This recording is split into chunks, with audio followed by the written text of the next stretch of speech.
Hello. Welcome to Muriel's Murders. I'm Muriel, and I love true crime. I'm Nick, and I am not a fan. Thank you for joining us. Each week, I force Nick to listen to me tell him a story of a true crime.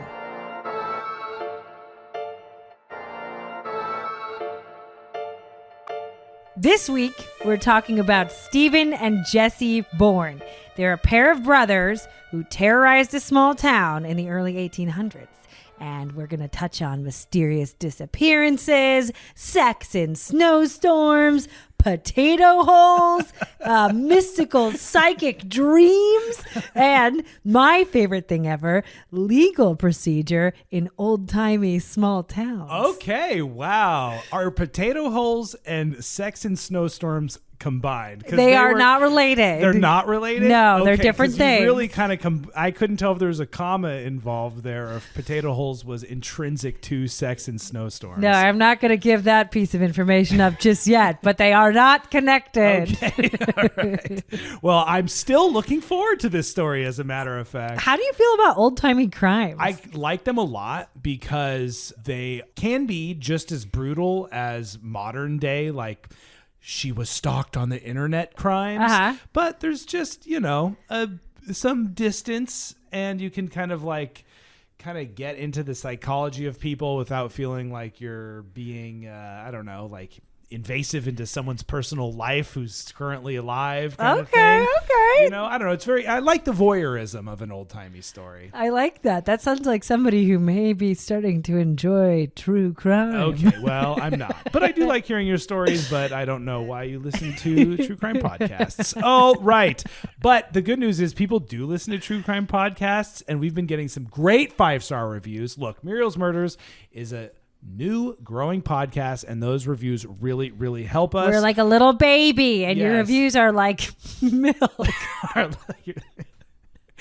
Coming from a potato hole. Still don't know what potato holes are. I'm just filling in the blank and shooting from the hip here. So thank you so much for those reviews. Plus, Muriel and I read them, and they fill our little hearts with joy and make us very warm and gooey. That's right. And remember, everyone, this is a true story involving murder, violence, drugs, adult themes, etc. So if any listeners are like Nick and they don't want to hear about those kind of things, please consider listening to a different podcast. And we try not to curse, but no promises. All None. Right? We might have some inappropriate language, so consider yourself warned if you do not like hearing that kind of talk. All right, Nikki, are you ready to hear this story? No! Okay, let's get started.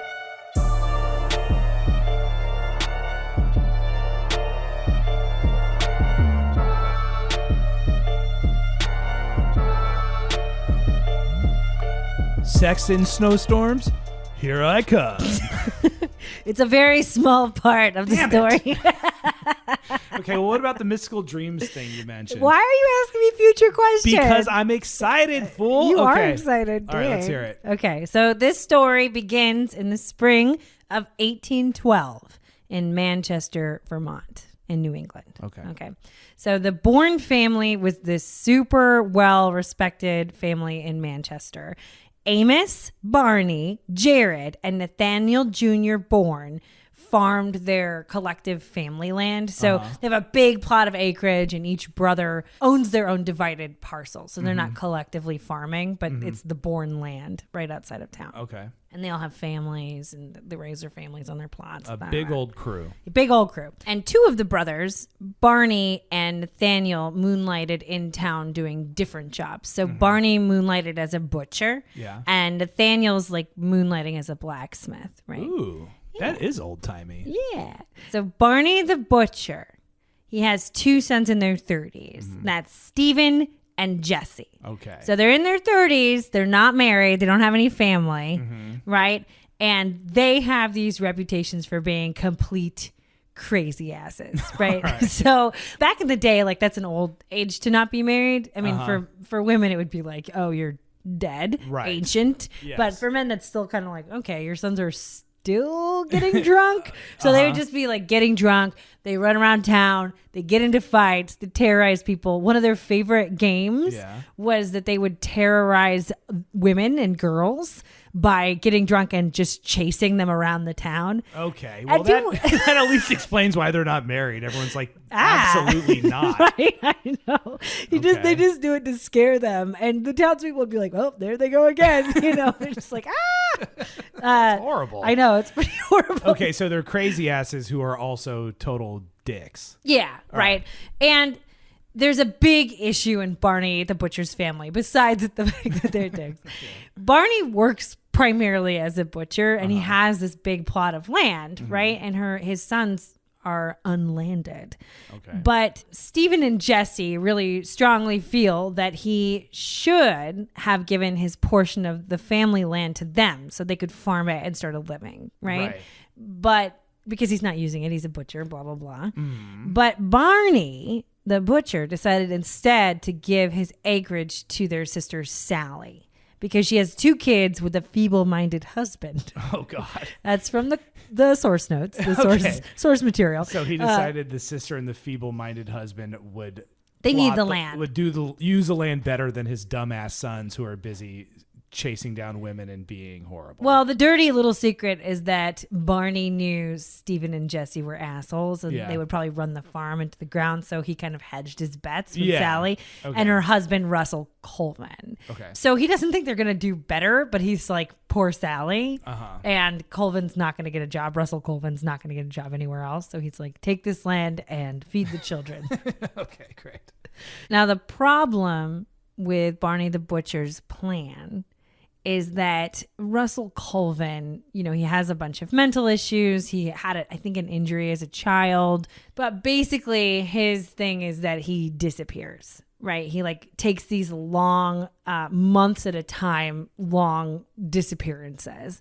And nobody knows where he goes. So he wanders and roams. Oh, my God. For a second there, I thought you were saying he, literally vanishes in people's eyes. I was like, this is old-timey, man. Damn. No, not that old-timey. Okay. We're not, back in the wizard days.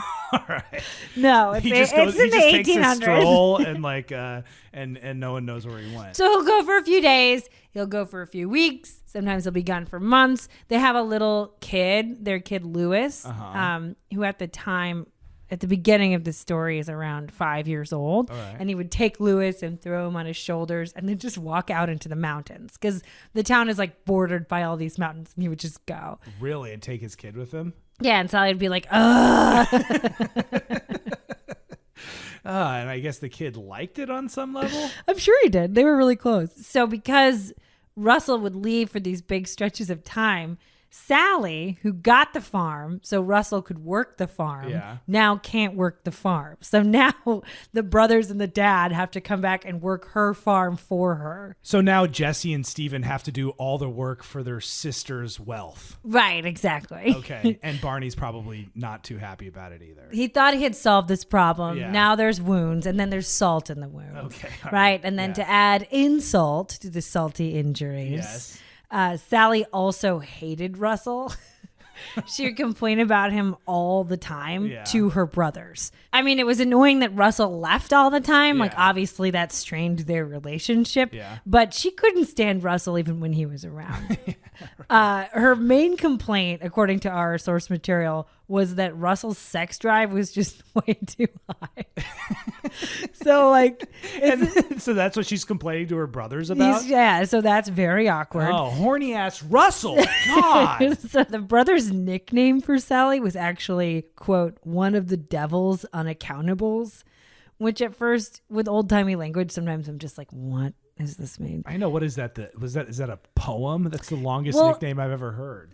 Stephen has a really great way with words. We'll hear a few more things from him. Okay. So I thought it sounded almost like a phrase, like a turn of phrase. Yeah. But I Googled it. It doesn't mean anything. Oh, that wasn't just getting thrown around lightly back then? No, he just was calling her one of the devil's unaccountables. What does that mean? Devil's unaccountable? I think it means nothing is her fault, but she's always kind of doing the devil's work.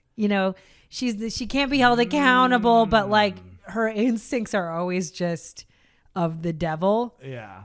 It's not my fault. My stupid husband who wants to do it all the time is gone, and now you have to work my farm. And he's like, it isn't really your fault, but why are you like how you are? Yeah, right. Sort of like probably what people would call these days is toxic or something. Yeah, right. So one day, Stephen Boorne was once again over at Sally's doing Russel's work and listening to Sally talk about how big of a jerk Russel is and how much sex she had to have with him. And Stephen just snaps and he runs out of the house and he runs down the street towards the town and into this person named William Boorne, who's like one of his distant cousins. There's lots of Bournes in this town. Sure. And, his cousin says, whoa, man, what's up? And Stephen is just complaining. He says, Sally is complaining about Russel. And he says, quote, I wish Russel and Sal was both dead. Some of these times I'll kick them both to hell if I burn my legs off doing it. Which is yeah, that's pretty good. Yeah, he's a little wordsmith there. He's definitely focused on devils and hells. He is, and that continues. Okay. But yeah, you'll kick them both down to hell if you burn your legs off doing it. It's pretty great. Yeah, he's mad, right? Yeah. Yeah, okay, great.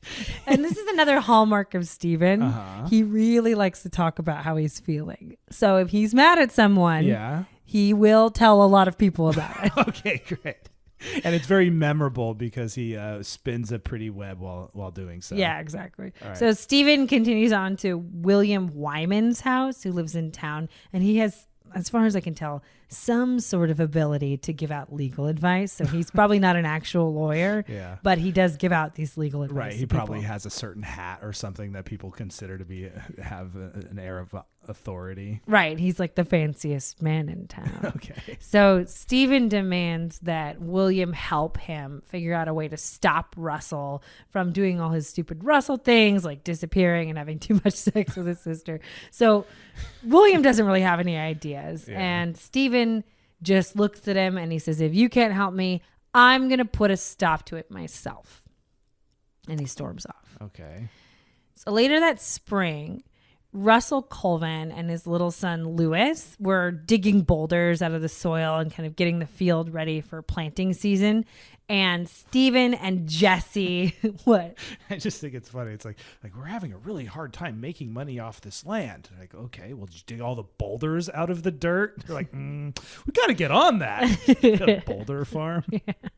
So Stephen and Jesse join the Colvins at some point in the day. And this is witnessed by their neighbor. He's a farmer named Johnson. So he sees the next kind of following series of events. Okay. Stephen criticizes Russel's boulder digging.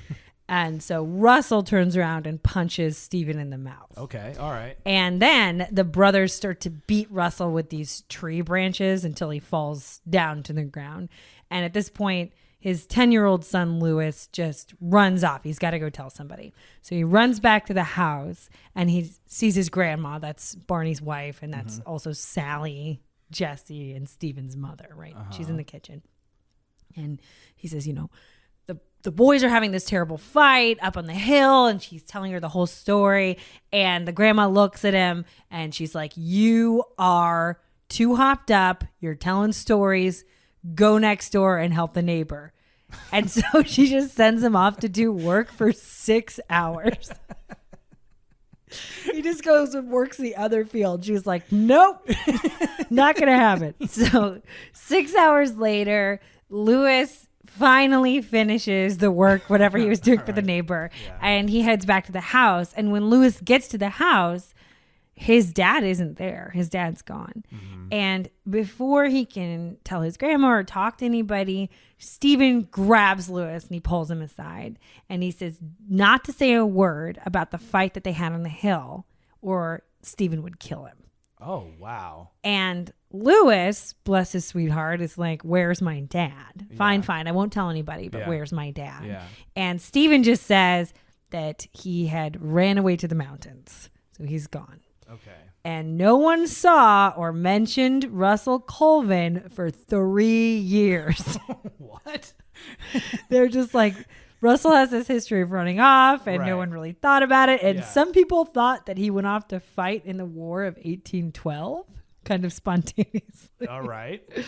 But he's gone, right? Okay. What was up with that war? Is that important to the story at all? No. Okay. There's just a war happening and people are disappearing and probably a lot of murders are being chalked up to like, no, I don't know where that guy went. He's a soldier now. Yeah, probably. I think something like that. I mean, I think people were just like, where'd he go? Well, he went off into the mountains. He hasn't been back in like 2 years.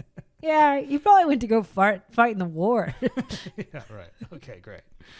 So in the winter of 1815, 3 years later, is the worst weather in New England history at the time. And I think also up to this point, it was even so bad that there was a blizzard in June, like that summer. Oh, wow. So when that happens in towns like that, you know, back in the day, they're just on lockdown. You don't really see anybody for the entire summer until people sort of emerge from the depths of their homes. So what you're saying is there's a snowstorm. Yeah, there's a big snowstorm. Okay, here's your right. moment. I'm so excited. So there's all this bad weather. And then kind of towards the end of the summer, after that early summer blizzard, people start emerging from their homes. And Sally emerges with a brand new baby boy. Okay. And people are like, hey, Russell must have come back in the bad weather, right? And they find out Russell's not there. Okay, great. Russell's not back. So Sally was doing it in the snowstorm with someone that's not her husband. Okay, I'm having some weird spidey senses. What? Well, her brothers were so weirdly... They're not as... I mean, I don't think that's part of it. She Okay. didn't have sex with her brothers, I don't think. All right, because he was really upset. What's his name was so mad about how much sex she was having. I think it was just all weird. Like, he's like, it don't sounds pretty talk to weird. me about that. And then he's like, do I need to protect her against this guy? It's something that was mentioned in this book that I don't think I understand. I didn't have a lot of nuance to it.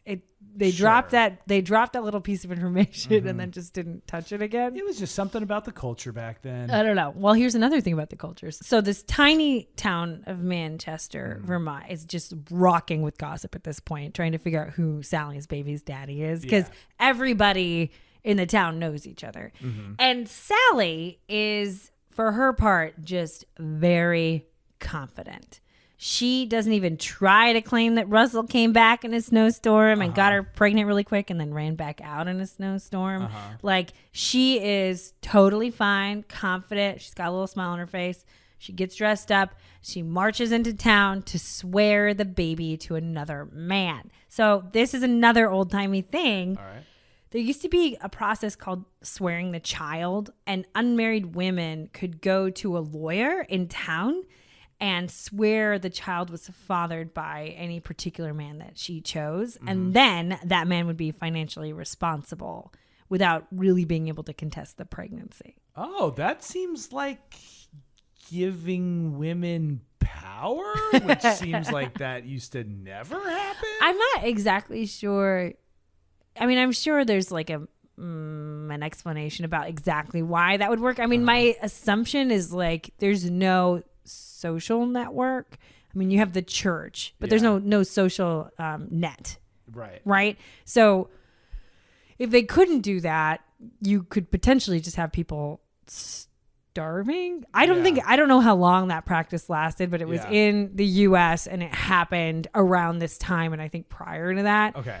So you could pick someone out in town like that you liked. It didn't mean you were going to get married, but it mean they did have to pay for the baby. Okay. So, I mean, there's a huge social stigma for doing it. And maybe that's the deterrent is like nobody wants to be, it's not this great thing to like have a baby out of wedlock at that time. Right. And it's not like they're getting paid really well either. I mean, children, from what I know, based on the story you've told, basically get kicked out and told to work anyways. You could probably raise a kid on like $1. Yeah, right. Yeah. And I think it's a huge social stigma, for the kid and the mom. So I don't think people are just like really into that. Sure. So it's not this wonderful thing that helps people get married and raises their social status, but it does help bring income in for a child who wouldn't have it, who needs it, right? Okay, so who does she say is the dad? Well, she gets to the middle of town to square it with the town lawyer. His name is Squire Hitchcock.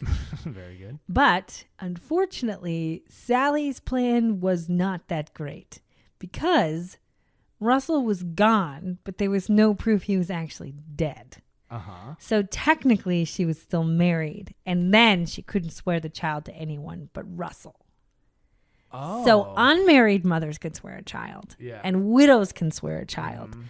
She didn't realize that that was the law. Like, women whose husbands run off into the mountains can't swear a child, which is lame, for her. Right. And that's probably also because she committed adultery, I guess. And they're like, we can't have these cheating women going out. It's puritanical law. So, I mean, like, she committed adultery is like, they're all sins. I don't really know the hierarchy of the sins. Yeah. But yeah, I definitely think if you're married, you can't swear the child to a different person. Sounds like she's pulling a little bit of the devil's unaccountable in this category. She's a little bit of a hurricane because she's like, I know the law. It's like an early Karen. Right. I know the law. And they're like, no, man, that's not how it works. And she's like, no, I have a coupon. It didn't work. And now everyone knows her business.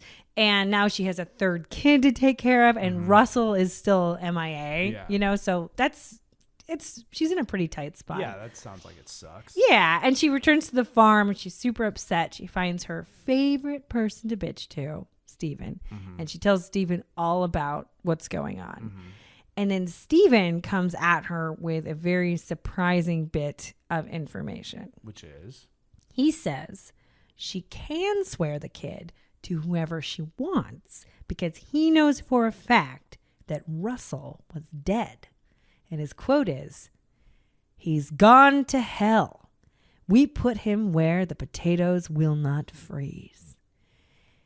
Sally was super unimpressed because her brothers are like known to talk a lot of trash in a big game. And so she starts questioning them about it. Where's Russell? Where did he go? Where did he go? And the brothers both just keep saying to hell, which also, if you have brothers, I feel like this dynamic is really familiar. Yeah, totally. Well, tell me where it is. To hell. Yeah, to right. hell. Okay, to well, hell. what part of hell? Where the potatoes don't freeze. Right. It's like, that's not even a place. No, it's very enigmatic. It's like, all right, dude. Very helpful.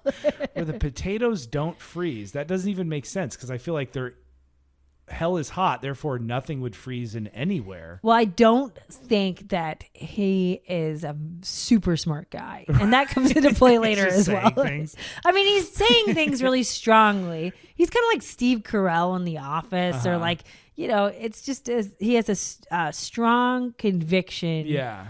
And maybe not a firm grasp of metaphor. Right. Well, it seems like he's still riding high from his great "I'll kick him to hell even if it burns my legs" thing. Yeah. And someone's like, that's a good saying. And then he walked around for like 8 years, like really pumped on himself. Yeah. And he was like, this is my chance. Okay, here we go. And then just like biff the next effort, just a straight airball. So after they tell Sally about Russell's journey to hell, rumors start to spread about Russell's mysterious disappearance and its connection to the two Boorne brothers. And the Boorne brothers definitely run their mouths, so most people have heard them talk about killing Russell. Right. And their motive is really strong, right? I mean, they want the land. Yeah. And they're working the land, and they can't get the land away from their sister, and their sister can't work the land. Yeah. Right? So by the end of 1815, Russell's still not back. And Barney Boorne, the butcher, he just wants to unload the farm at this point. He's like, I don't want to keep working it and be a butcher and give you this money. It's too much work. Yeah. So that's great news for Jesse and Stephen, right? Wrong. He just ends up selling the farm to his neighbor, the guy Johnson. He sells it. The one who watched them beat Russell with tree branches. I mean, at this point, these guys are pushing 40, and he's like, "You can't have the farm. I'm just going to sell it to this guy." Yeah. So I mean, like, there's that means that they're pretty bad dudes. You know what I mean? Yeah. Like, because they're strong enough to work the farm. They can work the farm. I'm like, what do you think he's going to do? They're going to do with this farm? Yeah, right. I don't know. He's just like, let's get a bunch of women on the farm. Then we can chase them around and scare them. Like, that's not how farms work. Like, okay, I guess sell it to Johnson. So Sally and her kids move in with the other Boorne uncles, and Jesse and Stephen go on getting drunk and terrorizing the townsfolk. Now, a few years later, one day the Johnson kids are playing in the back lot behind the old Boorne farm. So back where they were digging boulders those years before. And they find in the dirt buried Russel's old hat. And Johnson remembers the hat as being the same hat he saw Russel wearing the day he was digging stones. So he kind of just files that away in his brain. Right. I mean, I'm sure there's some rumors spread or whatever, but he kind of files it away. He doesn't go off accusing people. Okay. And then later that year, Johnson was hoeing in the back and he found an old potato hole. So what the hell is a potato hole? Okay. Homesteaders used to dig potato cellars under their homes to keep them from freezing, to keep the potatoes from freezing. And even though a lot of the houses had kind of rotted away or people had moved or they had fallen down, the land was still kind of dappled with these potato holes. So it was pretty common to find these like random potato cellars. So there's just holes dug in the ground that would be filled with potatoes for the winter. Or where you would put Russell's body. There he hell goes. where the potatoes don't freeze. So, oh man, I was kind of hoping that was just a dumb saying, but it was actually a legitimate place. Yeah, okay, right. So the hole opens up, the one that Johnson finds, it opens up into a cellar. And inside the cellar, there's this little apple tree. It's kind of rare, but it's like, yes, Johnson's pumped, right? It's a full like sapling apple tree. All right. So he marks that in his brain. And he comes back later. He's got his shovel. And he's going to dig it up and transfer it to his orchard. And it's gone. And all the dirt around it is dug up. And there's like a bunch of fresh dirt. So he got jacked for his apple tree? And he was actually really upset about it. He filed it away in his brain. It was like, somebody took my apple tree. But the other thing he files away in his brain is, what did they dig up in the cellar? They dug up enough of the cellar that it was more than you'd need to take the apple tree. So the apple tree's gone, but the cellar's all dug up on the bottom. Okay. Okay, like enough for a body to have been underneath the apple tree? Maybe. All right. A few days after the apple tree theft, Johnson wakes up to find the wood pile by the barn was on fire.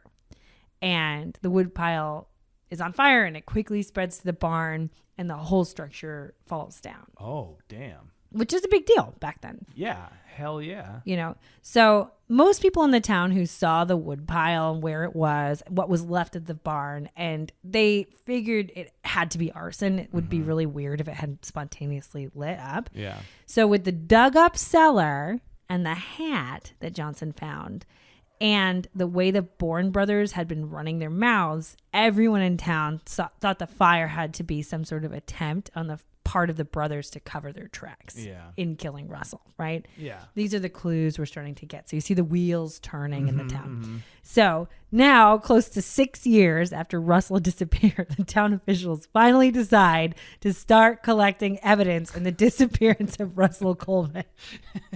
I guess that war thing didn't pan out. No, they were like, it's over and he's not back. What's going on? Yeah, I guess we'd look into this. So around this time, people started coming forward with all these stories of the things that the Boorne brothers had done around town, right? So their character witnesses be like, he chased me like 80 times and nobody helped me, right? But you know, you come forward and you remember the guys that Russel had talked to that day. He was really mad and like running through town. So they come forward and they say, Stephen said he's in hell. Stephen said Russel's in hell. Yeah. And then people come forward and say, Sally was saying her brothers had told her that Russel was in hell. So they've heard a lot of the Boorne brothers say Russel's in hell, right? And William Wyman, who was the the fake lawyer guy, decided he was going to do a little personal investigating. Good. And he went over to Johnson's property and started digging around the barn, kind of thinking he was going to find Russel's corpse or a piece of it. Yeah. And then when Stephen found out about Wyman's corpse digging activity, he threatened to beat his ass. Which also, maybe don't say that if you're getting investigated for murder. Right. With the murder weapon of a tree branch. Yeah, right. So both brothers couldn't believe that people forgot Russel was kind of crazy and would wander off. Yeah. And they were like, how can you think that we killed him? Like, obviously he left. He always leaves. Yeah. And people were countering with, well, he would never leave his hat behind. And the brothers were like, that proves nothing. He was crazy and not paying attention to his hat. And they're like, no. And that apple tree's gone, right? So things are getting real hot. They're getting really hot in Manchester, Vermont. This is great.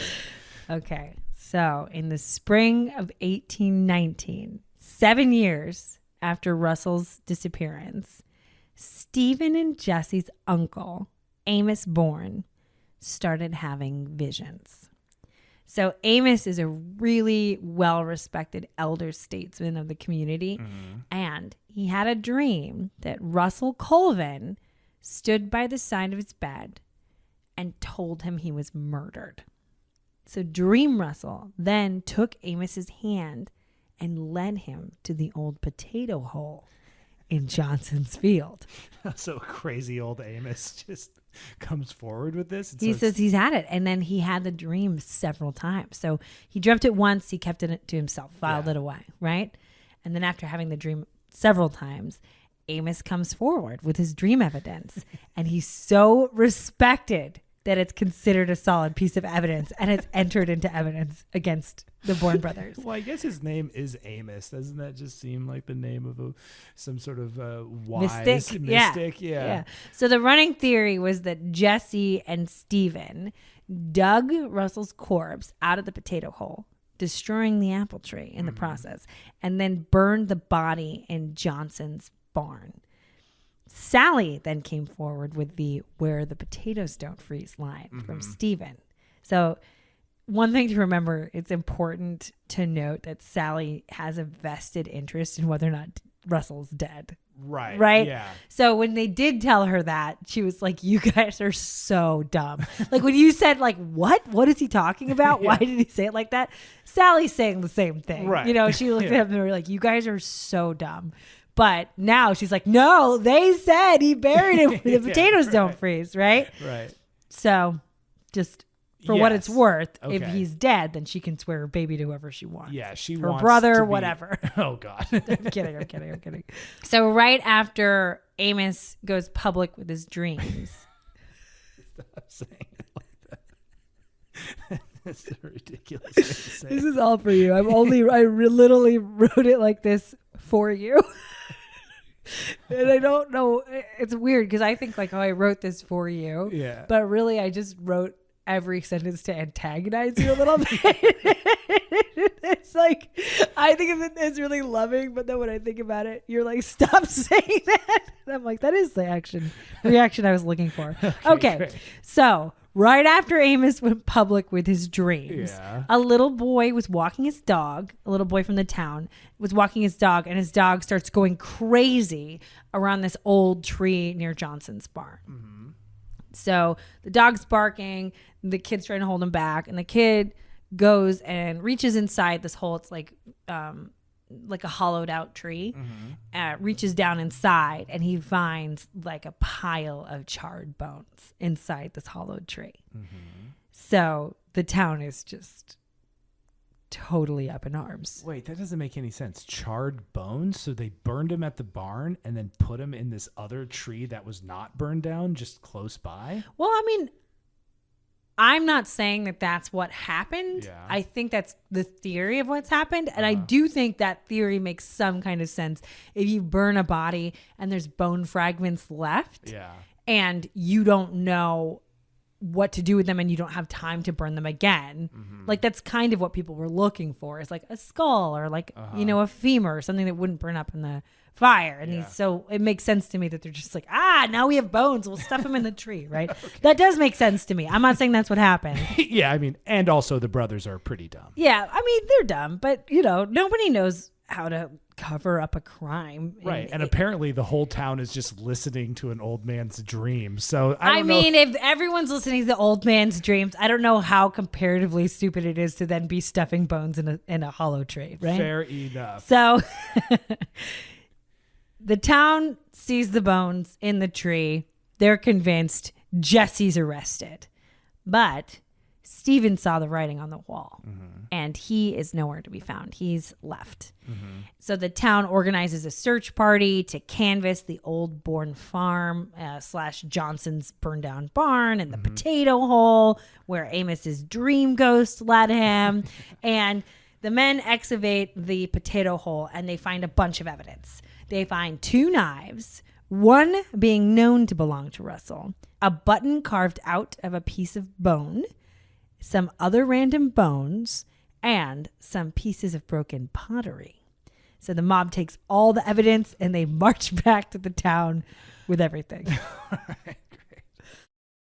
So everyone is like super excited to have this much evidence turned up so quickly. Yeah. We've got Amos's dream, the potato hole, the dog finding the tree bones, all of this stuff they found in the potato hole. It's all too good to be true. So Sally and the legal experts of the town, they go through all the evidence and they determine the bones to be from a human foot, the button to be Russell's, and the hat and knife as inconclusive. The next day... The hat is inconclusive? Yes. I thought that was the whole thing. No, Johnson said that's Russell's hat, but Sally was like, I don't know. I don't think that's Russell's hat. He doesn't wear fedoras. Yeah. He was a douchebag, but come on, he doesn't do that. They're at odds, so that's inconclusive. Okay. I just love this story so much. It's so wild. It has way more wild shit to happen too. I'm serious. It's like it just keeps on giving. Okay, so there's some doctors, there's lawyers, and they're like laying all these objects out in the blanket. So that's how they determine everything. Human foot, may or may not be Russell's hat, definitely his button, right? And the next day, one of the doctors who consulted comes back after studying a human skeleton that he normally keeps in his closet. And he says that not only were the bones not foot bones, they weren't human bones at all. So big change there, right? So the town is like, how dare you say that? They're rebelling against the doctor. And everyone's like super, super upset. Sorry, I had to put the microphone on. Okay. So everyone's super, super upset. Yeah. So the remaining doctors who believe it was a foot go to a nearby town to dig up the foot of someone who had recently had their leg amputated. So after comparing the burnt bones with the amputated leg, everyone had to admit that they were not human bones, but probably animal bones. So it's not a foot. So like it doesn't even look like a foot. This is clearly a chicken carcass. Right. I mean, that's what the guy said. I just love this idea of like, okay, so these are the 2 experts. One guy's who's got a full skeleton at home in his closet. Yeah, right. And then the other guy is like, listen, I amputated this guy's foot. We can just go dig it up again. It's not like desecrating a corpse. He's still alive. Yeah. And then we can just solve this foot thing once and for all. Why do they even bury the amputated foot? You'd think they would keep that around for medical purposes. No. He was like, you know what? I just want to give my foot a quick grave. What if the doctor had killed Russell and it was Russell's skeleton? That would be such a good twist. You are so good at crime. So Stephen's gone. Jesse's in jail. And the town is just screaming for justice for this man they forgot about for 7 years, right? They need justice for Russel Colvin. Right. So they decide to start Jesse's trial the next day after they find out that it's animal bones. So the prosecutor questions Jesse. Quit laughing. The whole town's around, right? And they're assembled for this trial. We've got lawyers, we have the judge, we have the townspeople watching, and the prosecutor comes out and he starts questioning Jesse about Russel's hat. And Jesse says, it might be Russel's. We don't know. And then as they're addressing the inconclusive hat, the prosecutor surprise attacks him by throwing what was believed to be Russel's knife down in front of Jesse. So they're like, oh, what's the hat? What's the hat? And he goes, ha! And throws this knife. What? And Jesse gets startled. Yeah. And all of a sudden he just says, yes, my brother Stephen killed Russel. He doesn't even say whether or not it's Russel's knife.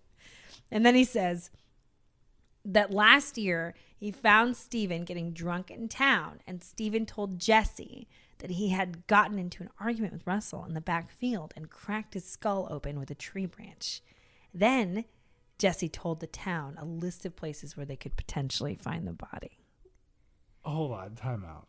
You're saying that the lawyer's strategy was to startle him by throwing the knife at him? And so he did that and it worked? Yeah.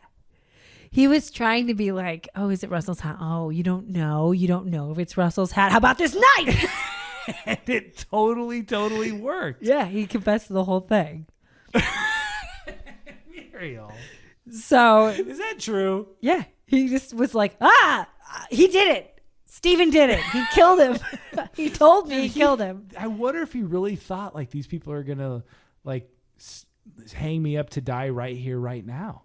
Maybe he thought he was going to get publicly executed. I'm sure he was very scared because at this point it's like, what is it called? Playing 3D chess. I mean, there's a lot of elements happening that you can't track. If somebody has a dream, then that makes you totally screwed.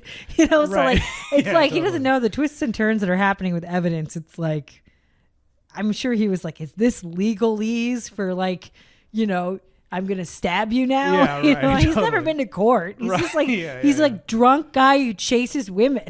It is very ironic and some poetic justice that he was so used startled to scaring women, jumping out from around corners, that tactic is what brought him down and turned him into an immediate snitch against his brother. He snitched. So the entire town. Yeah. So the entire town tore apart the Johnson/Boorne farm from top to bottom. They did? Huh? They just left the courthouse and went. Yeah. Because they're like, we got to find the body. I mean, they put him back in jail. Yeah, right. But he confessed. They end the court proceedings. They all run to the barn and they just are tearing it apart. They're looking under cellars. They're looking under floorboards. They're looking for this body. This sounds like a Simpsons episode. They don't find a body. Surprise, surprise. Okay. And the town decides at this point, we've got a confession, but Jesse doesn't know where the body is because Jesse didn't kill him. Mm-hmm. We got to find Stephen. So they decide we have to find Stephen. He has to be brought to justice at all costs. So they send a posse out to find Stephen. Turns out that was pretty easy because Stephen had told a few friends where he was going. He said, I'm going to Denmark, New York, and I'm going to go work on my friend's farm. Well, he wasn't even hiding. No, and like people knew where he was. They're like, oh, you want to find Stephen? They're like at the trial. They're like, he disappeared once the barn burned down. They're like, no, he had a planned trip and he just followed through. I'm dead serious. That's pretty much how it came out. It was just like, oh, that guy? Yeah, he's over there. Whose trial is this? So the prosecutor and two officers, they go to Denmark, New York, and they go straight to the only tavern in town. Yeah. And they ask the bartender, Eliezer S. Sylvester, if he has seen a man named Stephen Boorne. And Eliezer says, yeah. He comes in here all the time. Yeah. He's living in that house right over there. Yeah. Just wait here 5 seconds. He'll be out to startle a woman any moment now. Yeah, we've been having a lot of fun with that guy. So they immediately find him and arrest him and bring him back to Manchester, Vermont.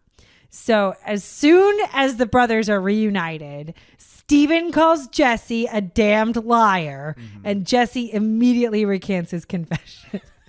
He's like, I got scared and I lied. Yeah, right. They threw the knife at me. I figured you were gone. I forgot about the whole going to Denmark part. Right, exactly. He's just like, I don't know. I panicked. He's like, you're such a liar. And he goes, he didn't do it. Neither one of us did it. Yeah. So now they're back to square one. There's no confession, although it has been logged in as evidence, even though it's been recounted. Right. So then they're like, we're never going to solve this if we keep these two brothers together. So they separate the brothers in different cells. And Jesse gets a new cellmate. And this man is this notorious forger and like grifter named Silas Merrill. And back then that was like a big deal, like forging, because there's no like signature checks. So if somebody's really good at taking people's identity and stuff like that, you can do a lot of damage. Hell yeah. You could forge almost, I mean, it's literally things are just pen on paper. Exactly. Yeah. So if you're good at that, you could kind of get away with anything. So he's a little bit of like a smart guy, right? Well, he got caught, I guess. He got caught, but he's in there. And after rooming with Jesse for a few days, Silas demands to speak to the presiding judge. And Silas goes in and he says, guess what, guys? Jesse made a full confession to me. He says, after Barney had visited Jesse in jail, Jesse was super distraught. And then while Silas was sleeping, Jesse woke up in the middle of the night and was just freaking out. And Jesse grabbed him and he says, listen, I have to tell someone what happened. And then he says, while Stephen and Jesse were trying to beat Russell to death earlier in the field, they couldn't kill him.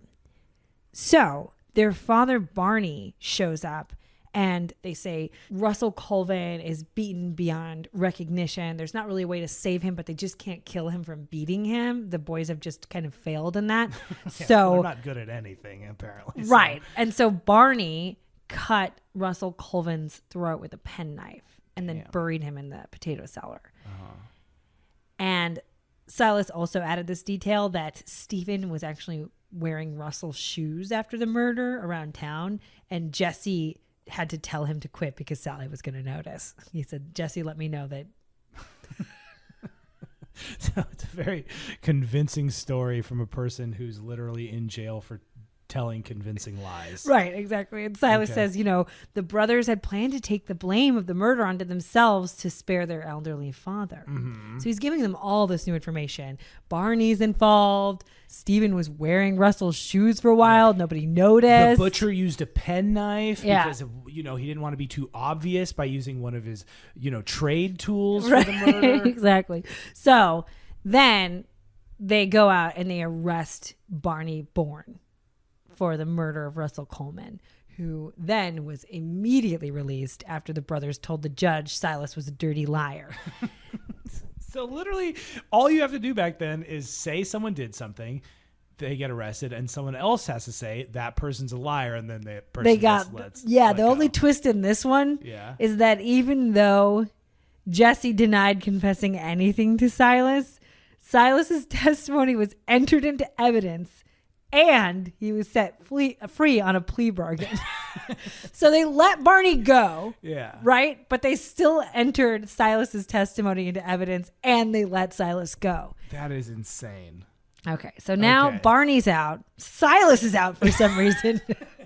The two brothers are still in. Okay. Yeah. So eventually Stephen sits down with his lawyers and he quote unquote writes a confession. And the confession closely follows all the circumstantial evidence. The only new bit of information is that Russell struck Stephen first, according to Stephen. So Stephen actually killed him with a tree branch in self-defense. So it seems like the confession was kind of made to establish that, since it was self-defense, he shouldn't really be charged with murder and deserved a lesser charge of manslaughter. And generally across the board, the confession is like really suspect. Stephen is believed to be pretty low IQ and he didn't go to school. He went to school for like 3 years or something like that. And the language is like, on the day at which I murdered my brother-in-law. It's very not colloquial at all. Yeah, like some sort of official transcript of how a lawyer would write it. Exactly. Something. It's like, then I did the dirty bastard very thoroughly. It just seemed really obvious that the lawyers wrote it. Even the judge at a certain point commented that this is obviously a coerced confession that you wrote. Like, hey, Stephen, can you say any of the words on this page? Can you read this page? Yeah, right. Like, no. So even though that's the case, The confession's recorded, and so then they start the trial again. Mm-hmm. And people come from all over Vermont to attend the trial. It was so many people in the town, they had to move the trial to a larger building to accommodate all the spectators. And every spectator who came in from out of town was like 100% Stephen's guilty. Well, I'm sorry. These people don't have movie theaters or Netflix. They just got out of this huge winter. Yeah. There was a war. Yeah. You know what I mean? People are like, damn, this is going to be so exciting. They need something. So, packed courtroom, tons of people from out of town, the full trial. It's like going on. So, the evidence is a little thin. This is our evidence. Stephen's cursing of Russell to hell to several different people. The testimony from Silas the grifter. You have Stephen's confession, which the presiding judge definitely thought was coerced. Sally actually ended up testifying in favor of her brothers, saying Russell had a history of wandering off and wasn't really right. Yeah. But basically, all in all, the defense did not impress the jury, and both brothers were sentenced to hang. Damn. The brothers go back, they get their hanging date set, and everybody leaves the town, and the town kind of quiets down, right? Mm-hmm. So we know the brothers are going to be hanged, and it's been resolved. But after the trial, a few of the townspeople feel bad. So they end up writing letters to the governor because they want to see if they can get their sentences commuted from hanging. You mean after their burning torches and pitchforks kind of like got put to the side and they realized, are we just an angry vigilante mob that rooted for these kids to die? They did. They were like, we got to sign this petition, and a bunch of people in town signed it. And they had buyer's remorse, basically. And they sent it to the Supreme Court. Yeah. And the Supreme Court gets it, and their judges are kind of like, "Are you kidding me?" Yeah. Right? Whatever. They're like, "We did this for you. Right? You guys were the ones screaming for bloody justice." So they actually end up commuting Jesse's sentence to life, but Stephen still gets a hanging. So his court date his hanging date is coming up. He's still going to be hung. Mm-hmm. Now, low IQ Stephen had a little trick up his sleeve. He actually came up with a pretty good idea. He's told his lawyers to advertise in the papers for Russell to see if he shows up. So it's a little twist in this. He says, just put an ad in the paper and be like, "Hey, Russell, Stephen's getting hung for your murder. If you're still alive, come home." So you're saying that they have never even looked for Russell? No, not once. No one has looked for Russell the entire time. So the mountains that he's constantly disappearing to, no one went for a stroll? No, I mean, it has been 7 years at this point. But yeah, nobody has looked for Russell at all at this point. Well, they did a big manhunt for the brothers, right? I know. They're no one thought to give a looky-loo for the... They didn't look. They didn't ask. Nothing happened. So the lawyer's like, well, I guess, whatever. And he runs the ad in a few papers, as well as kind of a big showy article in the Evening Post. And that article still kind of acts like Stephen's guilty. The article itself talks about Amos's dream and how this amazing case that was solved by a dream. But in it, they're like, but Russell, if you're still alive, contact Manchester, Vermont, because this guy's about to be hung. And Stephen's lawyers did that? Yeah. So they think he's guilty too. Everybody thinks he's guilty. Literally everybody. Yeah. So far away in New York City, a bunch of guys are standing around and they're talking about the news article. They have it out.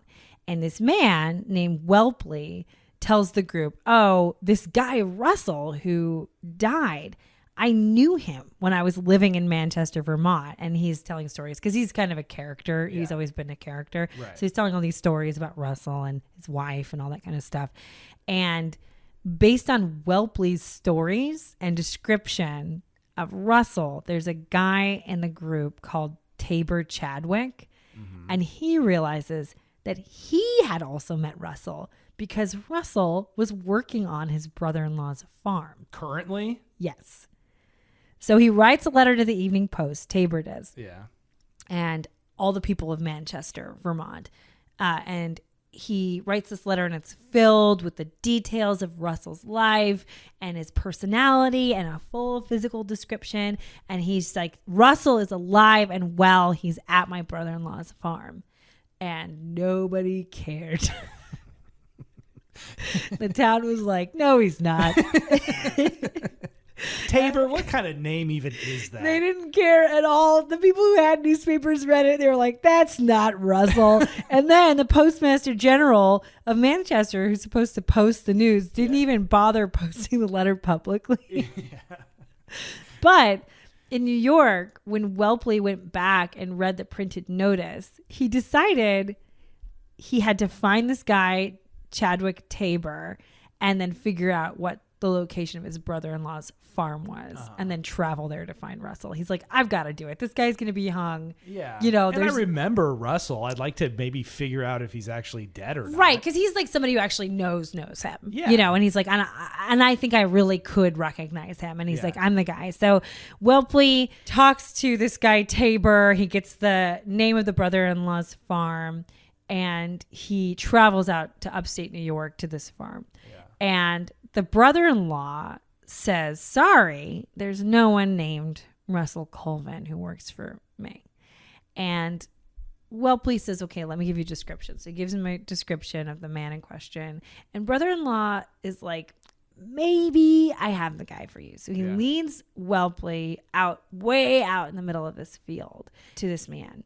And the man turns around, and it's Russel freaking Colvin.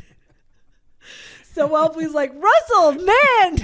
So literally the first person that tried to find him found him really fast. Immediately. He's like, Russell, man, what's up? And Russell's like, I'm not Russell. Tried to pretend he was somebody else. But eventually he was convinced to talk about his quote unquote old life. Mm-hmm. But he said flat out, I refuse to return to Vermont. I'm not going to go. Mm-hmm. Whelpley is begging him. He's saying, you know, this guy, Stephen, is going to die. Definitely Russell's like, that I do not care about. Right. And then what he does is he finally convinced Russell to leave the farm and go to New York City by getting a cute young lady to invite him on a sightseeing tour, which I just think is funny because this is the order of operations. Yeah. Russel Colvin's in a field, work in the field. Guy comes up. Hey, man, I know who you are. Come to Vermont to help me with dealing with your brother. No, I won't be doing that. And then he's like, oh man, please, no, thank you. And then that guy leaves, and then a girl comes up and she's like, you are so handsome. Do you want to go on a sightseeing tour with me? I know no woman would ever walk into the middle of a field. You've been working here for 7 years, and I really realize that no lady has ever shown any interest in you, and you never even see us on your farm. But here I am. Would you show me the Empire State Building? And he's like, absolutely. So he goes with her to New York. So he's immediately tricked. Everyone is tricked in this story every time anyone attempts anything.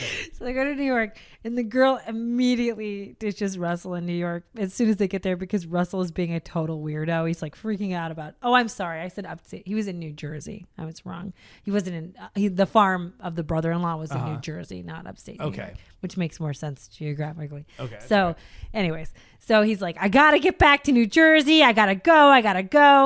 And she freaks out. She leaves because you're like, you're too intense.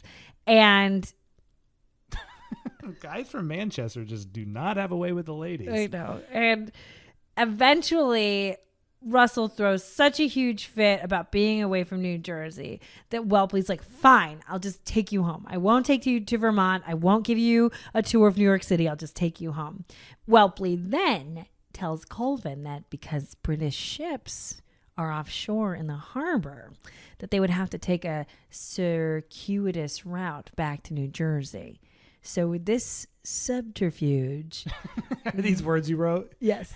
Whelpley coaxed... Yeah.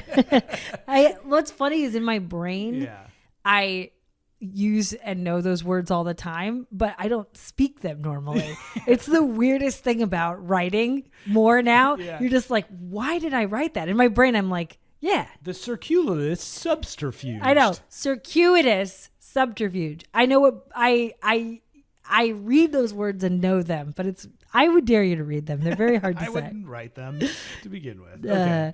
So with this subterfuge, yeah. Whelpley coaxed Colvin into a stagecoach bound. See, I can't say anything.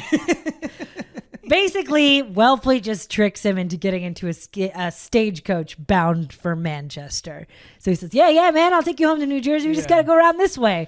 Gets him on a stagecoach. They're going back to Manchester.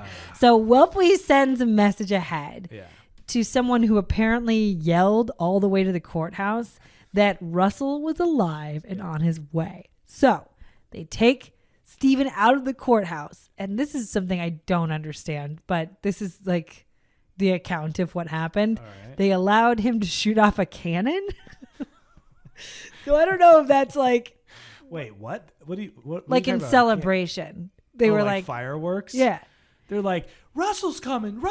Get the cannon ready. You're like, get him ready out to light it? No, let's let Stephen light it. He's not going to die, man. Remember that guy we thought was a murderer? Let's give him the biggest weapon we know. It might be one of those things that's just, sometimes people just throw in things to spice it up. Yeah. Like, so the book that I read, and I'll talk about later, is like, they put together these historical stories based on people's accounts. Sure. But I mean, like, people's accounts vary. Like, that could have been another weirdo dude who's like, the reporter's like, what happened? He's like, yeah, we got him a cannon. You know what I mean? That's about how accurate sometimes things like that are. But I mean, all this stuff really happened. Like, you know, I went and researched that grifter Silas because they use that in case law or something, or like it was some example of like this certain type of historical way of having a plea bargain. Yeah. So anyway, it's like there's stuff written about this case. Okay. So but this part was just like, what? So the town is having a celebration in anticipation of Russell's return. Exactly. And they have a cannon ready to rock everyone's world. Right. And the stagecoach shows up and Russel Colvin gets out and everyone goes apeshit. They're so excited. Russell and Stephen shake hands. And then they laugh about the town thought he had been murdered.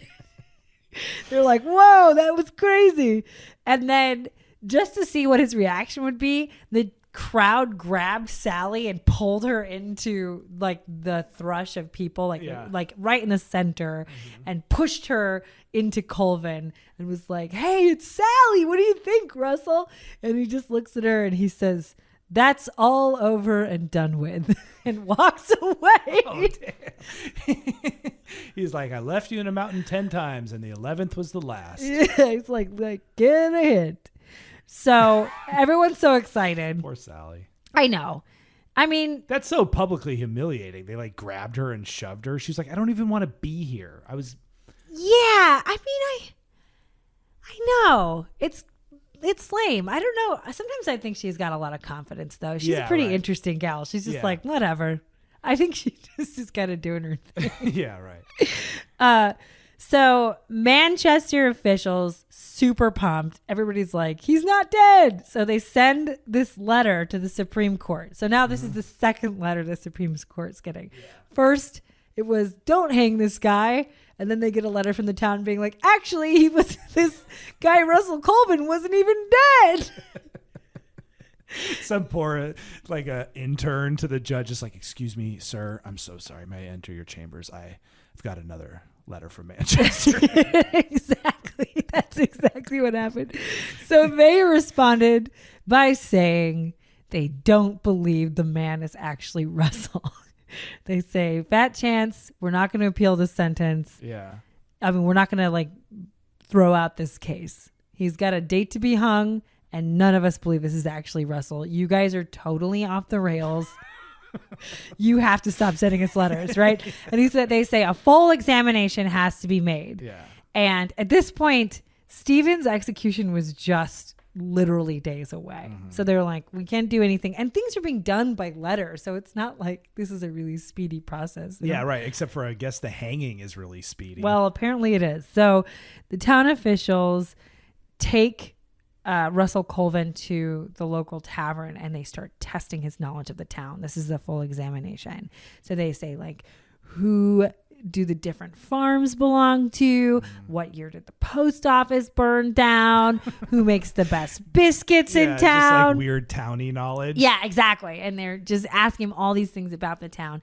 And it's like nothing that anyone who hadn't lived there would not know. And he passes this thing with flying colors. Yeah. So at this point, Stephen is still scheduled to hang, and the bureaucracy involved of overturning his sentence and proving Russell's identity is looking like that literally would take too long and wouldn't be completed until after Stephen was hung. So in a rush, they take the results from the full examination and all the paperwork they have, and they rush it to this Judge Brayton, from the Supreme Court for review. So they take it to this really specific judge and they say, please review this. This guy's going to hang. We need you to read these papers. And he reviews the evidence and he sits down, and Judge Brayton tells Stephen's lawyer that it's just too late to change anything. He says, my hands are tied. I know you got the paperwork. I know he's going to be hung, but I can't file this fast enough to stop him from being hung. So I don't really have an idea unless you have some sort of bright idea. My hands are tied. And the lawyer, young guy, brand new attorney, he does have a bright idea. Instead of getting Stephen's sentence overturned, which would take too long, he just asks for a brand new trial. And at the brand new trial, they try him again for Russel Colvin's murder. Yeah. And they submit the evidence that Russell's still alive. He's literally in town. And then Stephen is free. Okay, I guess that worked. It happened like a day before his execution. Damn. And that's how that whole thing resolved. After the trial, Stephen and Jesse, the brothers, they're like, I can't live here anymore. We don't have any land. They moved to Ohio. Stephen later went insane.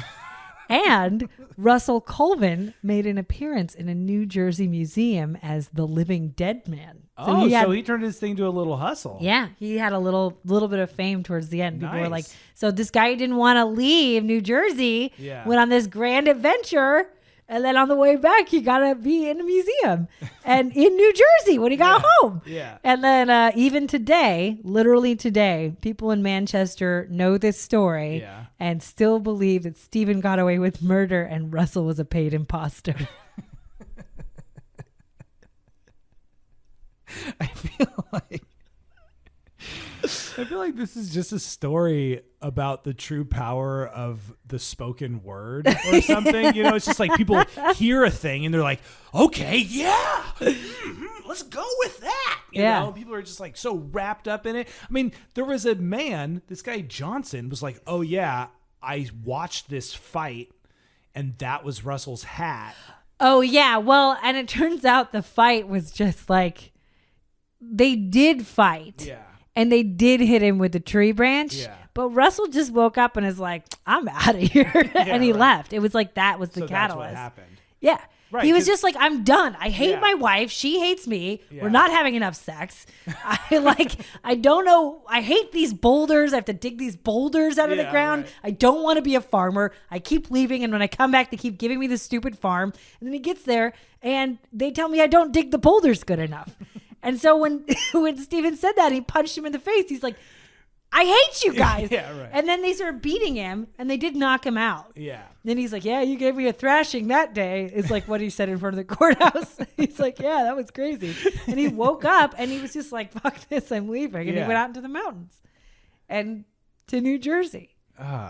Well, God bless him. What did I guess Amos didn't have anything. I was like, what did Amos have to say for himself? It's like, yeah, he had some dreams. He probably I was probably thinking about it all the time. Well, he's like, dreams aren't always literal.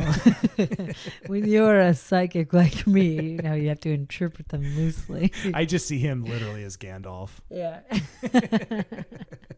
All right, what were your sources? Just scrolls you found? No. I read this book and it's absolutely great. If you're into old-timey crimes, this book has just the most fun stories in it. It's called Famous Old New England Murders, and some that are infamous.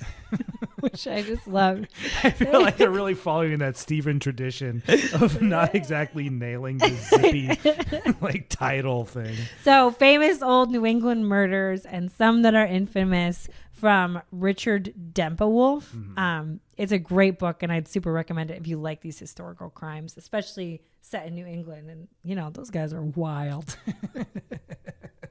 Speaking of wild, Muriel, thank you so much for telling me this story. This was a particular, I don't know if I just got the giggles or what. I don't know why I thought it was so funny. You like this one. It was it was really silly to me. It just, the whole thing, I said it once, it really did feel like a Simpsons episode. You know how they're just constantly getting like wrapped up in like mob violence or whatever. Right. And I feel like because of how much the oral tradition really plays a part in this story, I feel like you're sort of contributing to that very tradition right here, right now with that podcast. Right, with just a little pinch of snark.